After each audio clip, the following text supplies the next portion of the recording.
नमस्कार साथियों, स्वागत है आप सभी का आपके अपने YouTube चैनल फार्मावाला पर। फार्मावाला आपको फार्मेसी से रिलेटेड, यूपी स्कॉलरशिप से रिलेटेड जितनी भी अपडेट्स हैं उन सभी अपडेट्स की जानकारी बिल्कुल सही और सटीक और बहुत ही आसान भाषा में आपको प्रोवाइड करा रहा है। तो आप सभी चैनल को ज़रूर सब्सक्राइब करिएगा एंड बेल आइकन को ज़रूर प्रेस रखिए, जिससे कि कोई भी वीडियोज़ का नोटिफिकेशन आपसे मिस ना हो पाए। तो आप सभी को पता ही होगा कि आप सभी की जो स्कॉलरशिप है वो आनी थी, लेकिन सोमवार को आपका जो पैसा है, यानी सोमवार को जो आपका पैसा है वो अभी तक किसी का नहीं आया है, ठीक है ना। और मंगलवार भी निकल गया कल का दिन, लेकिन कल भी किसी का पैसा जो है वो आपको देखने को नहीं मिला है। हो सकता है 1-2% बच्चों का पैसा आया हो, लेकिन ज़्यादातर बच्चों का जो पैसा है वो नहीं आया है, ठीक है ना। जो गवर्नमेंट ने अपनी डेट दे रखी थी कि हम इस डेट से पैसा भेज देंगे, लेकिन ऐसा पॉसिबल नहीं हुआ। 23-24 मार्च मतलब बिल्कुल ऐसे ही चली गई। उन्होंने बोला था कि हम 23 मार्च से जो है पैसा भेजना स्टार्ट कर देंगे, लेकिन ऐसा नहीं हुआ। 24 मार्च को भी किसी स्टूडेंट्स का पैसा नहीं आया है। एक दो बच्चे का आ गया हो तो वो मैं कह नहीं सकता हूँ, लेकिन बाकी किसी का पैसा नहीं आया है। अब है आज हमारी 25 तारीख, यानी 25 मार्च, जो कि बिल्कुल हर तरीके से गवर्नमेंट का एम्प्लॉय, मतलब गवर्नमेंट के एम्प्लॉय या जो भी आपको सूचना मिल रही है वो सारी चीज़ें 25 तारीख को आपका पैसा भेजा जाएगा। तो ये एक जो मतलब क्या कहें इसे, न्यूज़ कहें या कटिंग, किस भी कुछ भी कह सकते हैं। ये एक मतलब सब जगह फैला हुआ है कि इसमें लिखा है सभी संबंधित विद्यार्थियों को सूचित किया जाता है कि सामान्य वर्ग एवं अनुसूचित जाति, अनुसूचित जनजाति वर्ग के लिए छात्रवृत्ति आवेदन प्रक्रिया दिनांक 25 मार्च दो को दोपहर 1:30 से प्रारंभ होगी। अब इसमें दो चीज़ गलत है। सबसे पहला क्या है कि ये सर्कुलर या जो जो न्यूज़ है, इसका मुझे मतलब कोई वो नहीं है कि ये न्यूज़ सही है, क्योंकि इसमें लिखा है सामान्य वर्ग एवं अनुसूचित जाति, अनुसूचित जनजाति वर्ग के लिए छात्रवृत्ति आवेदन प्रक्रिया दिनांक 25 मार्च दोपहर 1:30 बजे से प्रारंभ होगी। तो भैया छात्रवृत्ति का आवेदन है वो तो बहुत पहले भर चुका है, लेकिन अब तो जो पैसा आना है यानी छात्रवृत्ति आनी है उसकी आपको डेट देनी है। तो इसलिए इस न्यूज़ है, इस न्यूज़ का मुझे मतलब कोई क्लैरिफिकेशन नहीं है। ना ही मैं इसे ये कह सकता हूँ ये सही है या ये गलत है, क्योंकि इसमें जो छात्रवृत्ति आवेदन की प्रक्रिया बता रहा है, ठीक है। और इसमें क्या है कि प्रक्रिया में हुई देरी का कारण अस्थायी निधि आवंटन में बाधा एवं प्रशासनिक औपचारिकताओं को पूर्ण होना रहा है।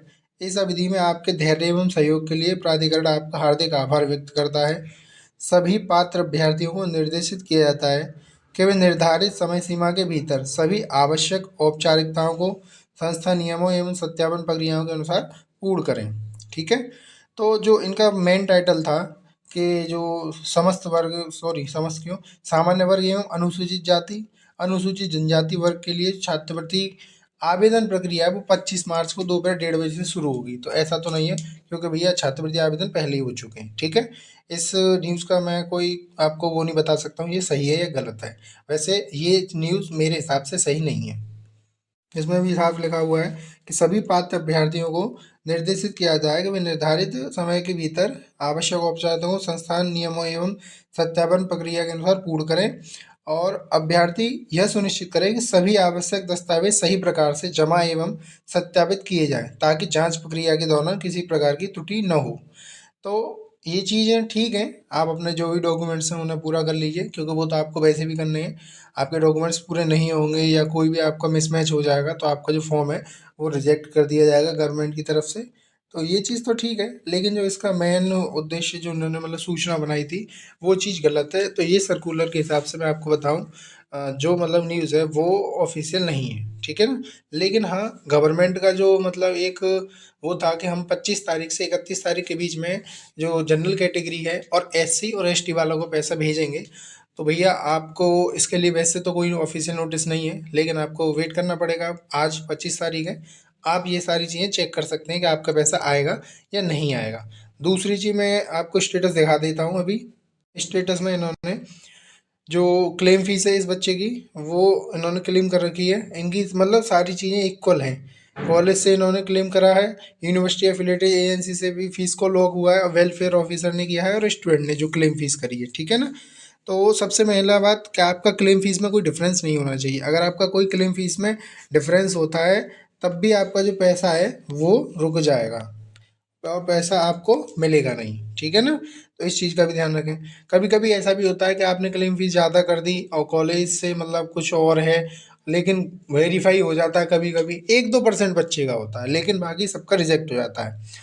और जो इनका फॉर्म है वो सारी चीज़ इनके कम्प्लीटेड है। फॉरवर्ड इनका 26/12/2025 में हुआ है, ठीक है। तो इनका पैसा सेकंड फेज में आना था, यानी अभी जो द्वितीय चरण चल रहा है, तो इनका पैसा कब आएगा? तो भैया सबका पैसा 31 मार्च से पहले, 31 मार्च से पहले सभी के अकाउंट्स में आपको देखने को मिल जाएगा। आप बस थोड़ा सा पेशेंस बनाए रखिए और जो चीज़ गवर्नमेंट कह रही है कि आप डीबीटी इनेबल कराइए, एनपीसीआई अपना कराइए, आधार मैपिंग है वो कराइए, वो सारी चीज़ें आप करा लीजिए। वो कैसे करेंगे उस वीडियो की लिंक डिस्क्रिप्शन में दे दूंगा, वहाँ मैंने करके भी बताया है और दूसरे बच्चों की दिखाई भी है। और आप वहाँ से ये भी चेक कर सकते हैं कि आपका जो स्कॉलरशिप का पैसा है वो आपके किस अकाउंट में आएगा। आपके अब जैसे 4 अकाउंट हैं, तो 4 अकाउंट में से आपका पैसा किस अकाउंट में आएगा, वो चीज़ वहाँ पे आप जाके चेक कर सकते हैं। दूसरा, आपको स्टेटस से रिलेटेड कोई भी अगर प्रॉब्लम आ रही है या आपका स्कॉलरशिप से रिलेटेड कोई भी आपको समस्या आ रही है, तो आप जो गवर्नमेंट की हेल्पलाइन है, मतलब सीएम हेल्पलाइन नंबर 1076, इस पर आप कॉल करिएगा। वहाँ से आपको जो भी रेस्पॉन्स मिलेगा वो वही बिल्कुल सही मिलेगा, ना कि आपको कोई गलत इन्फॉर्मेशन दी जाएगी।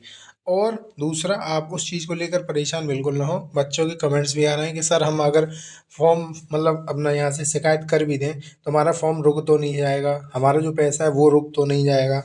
तो भैया ऐसा कोई मतलब इसमें वो नहीं है कि आपका जो पैसा है वो रुक जाएगा या आपका फॉर्म रिजेक्ट कर दिया जाएगा गवर्नमेंट की तरफ से।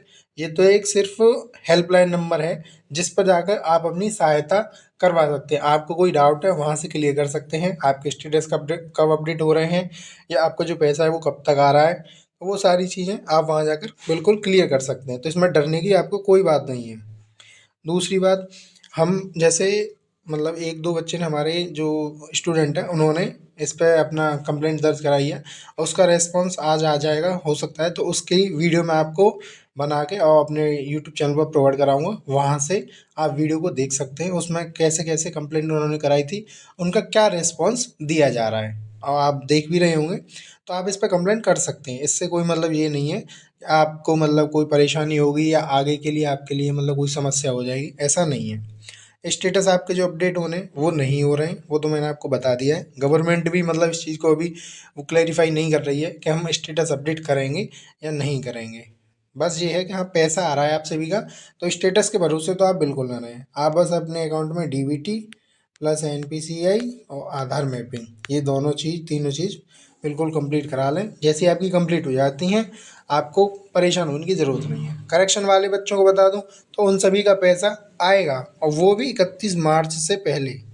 इन सभी बच्चों के साथ में ही आएगा जो फ्रेश कैंडिडेट हैं, रिन्यूअल वाले हैं, उन सभी का। अब जो बीटीसी, बीएड, डीएलएड वाले ये सभी हैं और भी कोर्सेज के हैं ग्रेजुएशन में, उन सभी का पैसा 31 मार्च तक आ जाएगा। थोड़ा सा वेट करिए प्लीज़ बस। और जो शिकायत करी है उसका क्या रेस्पॉन्स है वो मैं नेक्स्ट वीडियो में आपको बता दूंगा। तो उसके लिए आप चैनल को ज़रूर सब्सक्राइब करिए, बेल आइकन को प्रेस रखिए।